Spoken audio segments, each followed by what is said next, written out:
Oi, meu nome é Lucimar e o nosso assunto hoje é Sou Invisível, o inibicionismo psicológico, parte 2. Quero ser invisível, principalmente nos momentos difíceis, aqueles momentos que roubam nosso fôlego, que nos arrebatam o coração, de tão bons ou tão maus que são. Queremos apenas fechar os olhos e fugir. Queremos que este momento, que mudou totalmente a nossa vida, nunca tivesse acontecido, que ele desaparecesse. Mas me esconder também chama atenção, pois quando me escondo, aí que apareço. Pois o oculto é interessante. O segredo faz com que as pessoas desenvolvam uma curiosidade em revelá-lo. O oculto, o escondido, chama atenção, aguça a percepção, acha admiradores que, fascinados, querem pegar para si o que não compreende, querem ser o que não podem, pois quem o é foi formado na dor, no sofrimento, no abandono emocional, no impedimento de ser, na falta do existir, na castração do eu. Não é uma pessoa completa, é apenas o fruto do capricho neurótico de outra pessoa. Você identificou nesse texto uma defesa patológica contra o exibicionismo, o chamado inibicionismo psicológico. Já conversamos sobre esse assunto antes, no vídeo Revelando as Feridas da Alma 2. Hoje retomaremos o assunto e faremos novos vídeos sobre o mesmo, por perceber inúmeros talentos que o Brasil vem perdendo ou subutilizando por causa desse mal. Colocarei neste vídeo minha visão sociológica, antropológica e psicanalítica.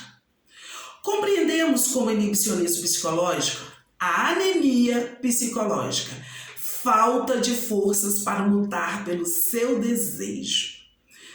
O inibicionismo psicológico é uma neurose, inibição, restrições das funções do ego que foram impostas como medida de precaução ou acarretamento como resultado de empobrecimento de energia, ou seja, anemia psicológica.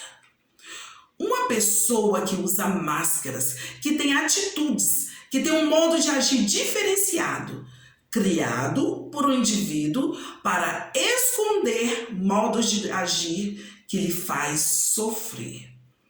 Modo de agir feito pela educação, castração da liberdade de conduta feito por pais ou educadores formais para encaixe do indivíduo na sociedade. Aprendida pela cultura, modo de governo, para a satisfação do sistema, transformação de crianças vivas e felizes em pessoas que fazem o que todo mundo faz, sem direito à ação, sem direito a pensamentos próprios, ou seja, um inibido psicológico, alguém que tem uma defesa inadaptada, que tem tanto receio de ser notado, alguém que tem medo das suas iniciativas exibicionistas, que acabam escondendo os pensamentos, escondendo as aptidões, e assim, alguém que fica enraivecido pelas possibilidades e oportunidades que elas próprias eliminaram da sua vida. Baseada em teoria freudiana, eu postulo que o inibido psicológico baseia toda a sua vida nas reações negativas, nos seus traumas, falta de liberdade para reivindicar seus direitos. No início, aparecem em formas de evitações. Não vou passar por essa situação, pois é semelhante àquela outra que me causou rejeição, que me causou sofrimento. E após esse primeiro ponto, parte para a inibição inconsciente. O indivíduo vai boicotando a própria vida para não passar mais por situações traumáticas, podendo até ter fobias por situações de exposição pessoal. Essas pessoas foram reprimidas, Seu lado exibicionista foi tolhido ao longo de toda a sua história, pois qualquer pessoa que tenha alcançado fama, qualquer pessoa que apareceu profissionalmente, socialmente, qualquer pessoa que saiu do meio da multidão dos medianos, foi-lhe introjetado que qualquer pessoa que alcançou notoriedade ou celebridade, em qualquer aspecto da vida, foi-lhe ensinado a sentir desprezo por essas pessoas. Em geral, ou ensinaram que quem ascende à vida se torna objeto de menosprezo. E aquelas pessoas que preferirem estar em destaque, eles preferiram, eles queriam, eles lutaram, mas não conseguiram. Então eles criam essas ideias e introjetam essas ideias em outras pessoas. Que ter sucesso, que ser destaque é doentio, é patológico. Ao inibicionista psicológico foi ensinado a ter um sentimento de que foi criado-lhe um raciocínio muito tacanho ao imaginar que a arte de ser visto, observado, notado, avaliado e assim por diante deve se restringir a celebridades ou ao exibicionista. Ou seja, é uma atitude anormal, quase doentia. Brett, em 2005, ensina-nos que devemos vencer o medo de exibir o que temos de melhor. Se como comunidade for constrangido superar as inibições psíquicas e então suportar a inveja primitiva das outras pessoas. Ou seja, a maioria dos inibidos o são por medo da inveja das pessoas que os rodeiam. Tem inveja dos talentos dos outros. Se nós não tivéssemos medo da inveja dos outros, poderíamos viver, poderíamos imaginar um mundo infinitamente mais rico, um mundo infinitamente melhor. Mas os neuróticos, segundo os relatos freudianos, são acima de tudo inibidos em suas ações. Neles, o pensamento constitui um substituto completo do ato. Pessoas que de tanto fracassar como proteção mental ao sofrimento, resolveram repudiar o sucesso, a exibição do vencer, e dissemina isso como se fosse uma erva danina, como se fosse uma pandemia.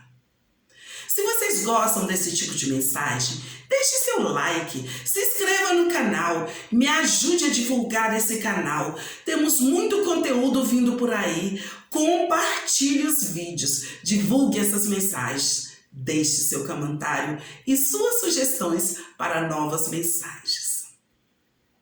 O engraçado é que o homem primitivo, por outro lado, eles são desinibidos. Aqueles homens que não estudaram tanto, que não foram tão moldados, não foram conformados, colocados em formas pelas sociedades, eles são desinibidos. O pensamento deles logo se transforma em ação.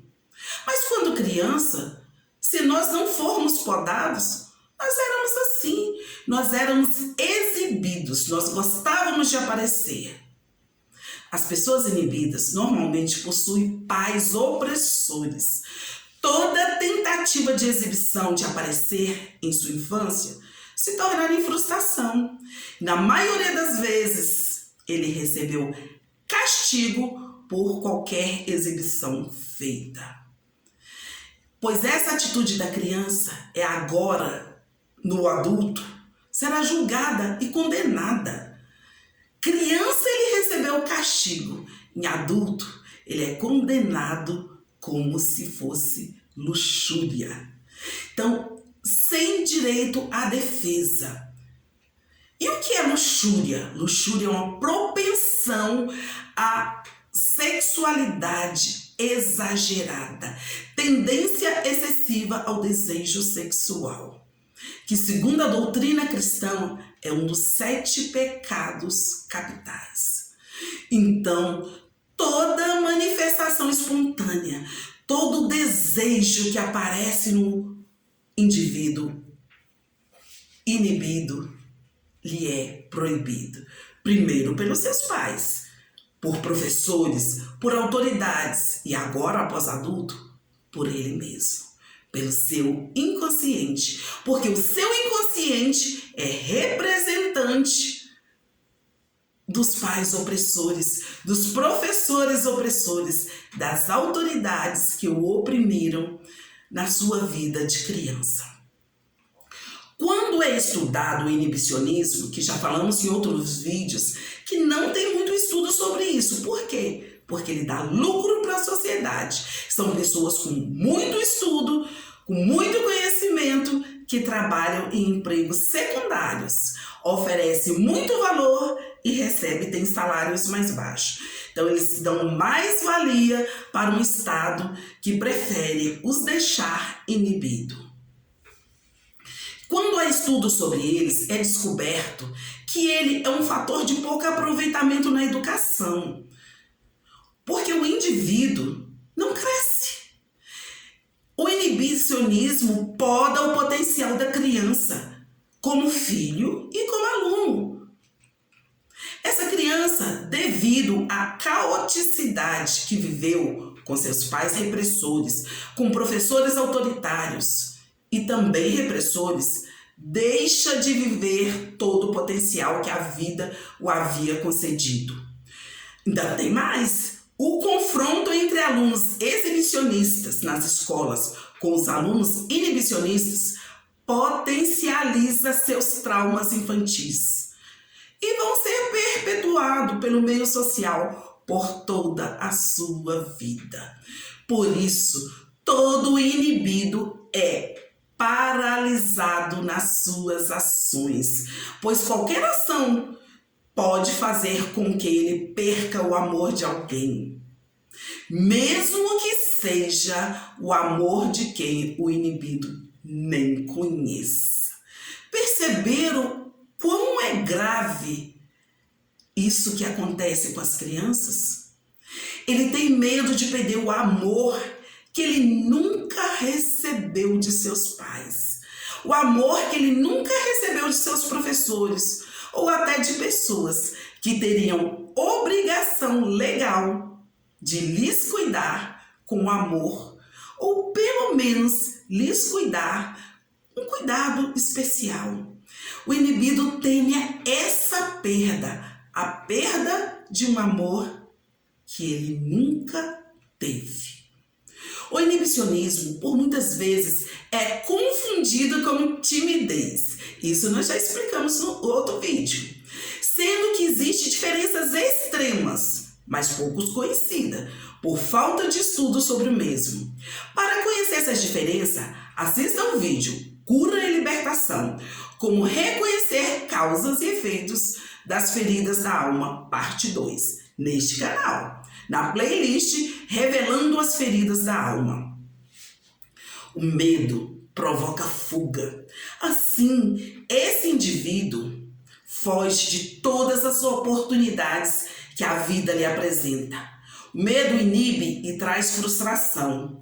O medo provoca pânico, afeto emocional, faz com que o indivíduo desconheça sua capacidade para enfrentar as oportunidades que lhe é oferecida. Porém, o medo que rege o inibicionista é o medo de não ser aceito pelas pessoas, pois não foi aceito por seus progenitores.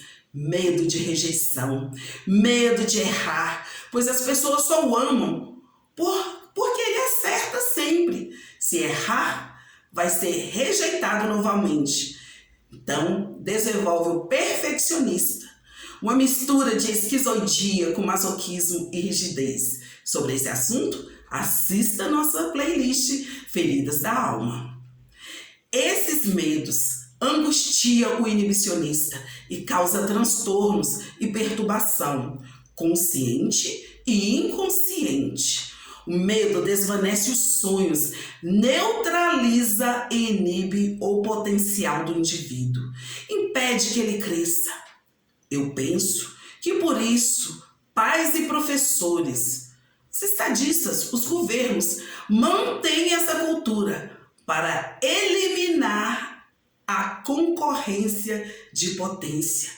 Pois se desse liberdade a esses indivíduos, eles cresceriam e os tronos e os governos seriam ameaçados. Por isso a poda, por isso deixam eles inibidos.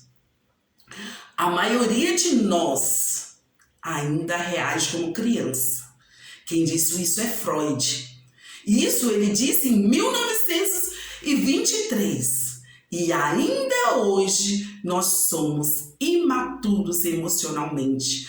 Ainda estamos, a maior parte do nosso tempo, inconsciente do que realmente nos motiva a cada ação, a cada reação que temos, a cada ação, a cada reação que tomamos.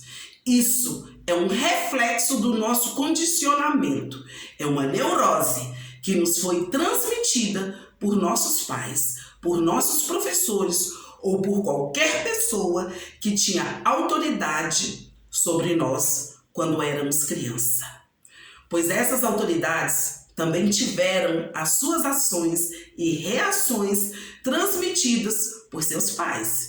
E assim por diante, ao longo de toda a vida. Nossa árvore genealógica, assim também, perpetuamos o inibicionismo se não procurarmos a cura.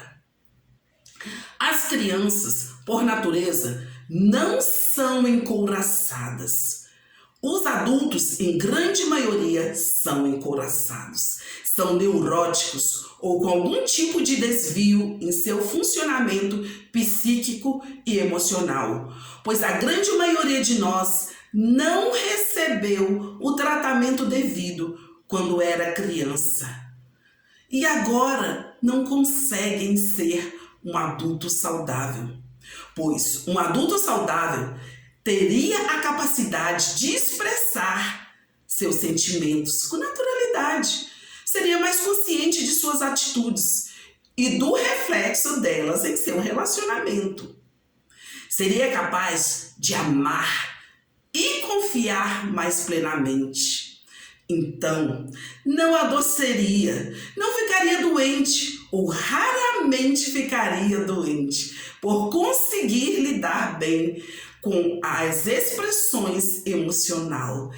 Ele lidaria bem com a sua emoção, com seus sentimentos. Ele saberia entrar e sair em qualquer lugar. Mas indivíduos com traumas ou com feridas emocionais têm bloqueios em sua vida emocional. E esse bloqueio pode ser sentido como dor, medo, raivas visíveis ou raivas reprimidas.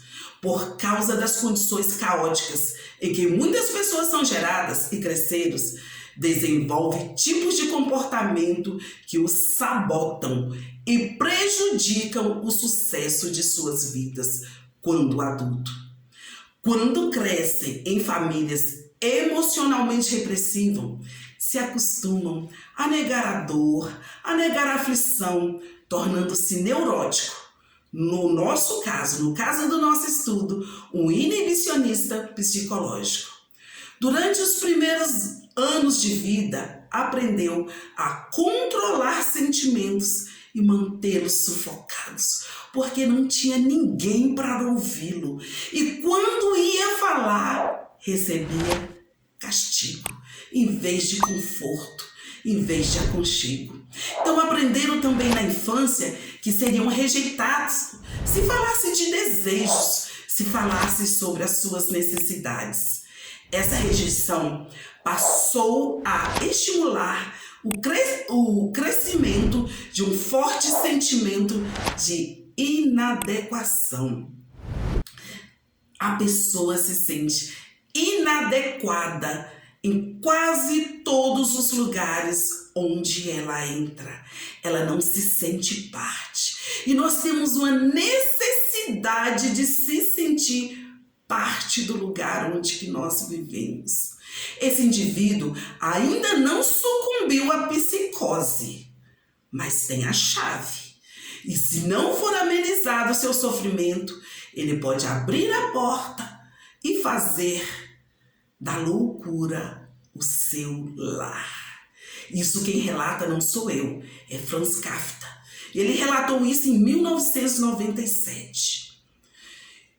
Como já relatei no início desse vídeo, se você é inibido, se você teve pais, professores autoritários que lhe tiraram o direito de ser, não espere entrar para a psicose. Se cuide. Assista a nossa playlist Feridas da Alma e descobrirá como se livrar dos males que te assolam. Observe certos sintomas como: você estudou tudo o que queria? Se estudou, você está em uma função compatível com seus estudos ou aceitou uma função intermediária por falta de oportunidade?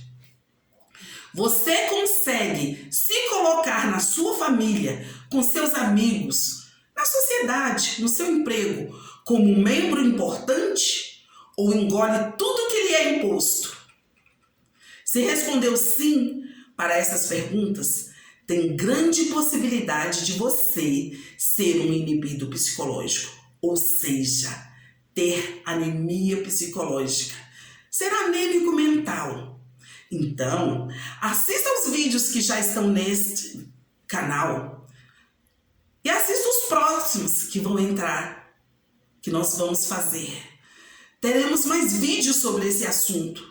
Se conheça e saia deste lugar de aprisionamento, pois foi para a liberdade que Cristo nos libertou. Portanto, permaneçam firmes e não se deixe submeter novamente a um jugo de escravidão. Isto está escrito em Gálatas capítulo 5, versículo 1. Que Deus te conceda a paz.